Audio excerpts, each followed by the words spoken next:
Dámy a páni, moje vystúpenie je zložené výlučne z citátov z liberálneho amerického denníka New York Times za posledný mesiac a pol, takže citujem. Rýchly postup Ruska je výraznou zmenou oproti situácii z minulého roka. Podľa vojenského experta skupiny Blackbird so sídlom vo Fínsku dosiahli Rusi polovicu tohtoročných územných ziskov za posledné 3 mesiace.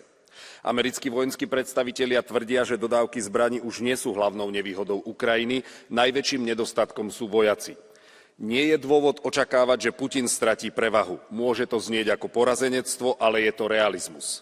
Je správne nazývať túto vojnu zástupnou, pretože Bidenová administratíva ju podporila nielen z úcty k spravodlivému ukrajinskému odhodlaniu, ale aj preto, že vojna bola šancou oslabiť nášho nepriateľa. Spojené štáty vytýčili nepríjemnú strednú cestu, podporovali vojnu dostatočne na to, aby pokračovala, ale nikdy nie natoľko, aby Ukrajinci vyhrali. Úmrtia prevyšujú pôrodnosť na Ukrajine, čím sa násilie mení na demografickú brzdu. Rusko a USA zneužívajú vnútorné rozdelenie Ukrajiny na vzájomné podkopávanie a získavanie regionálneho vplyvu zvyčajne na úkor obyčajných Ukrajincov. Toto sú citáty z amerických, nie ruských médií. Ďakujem.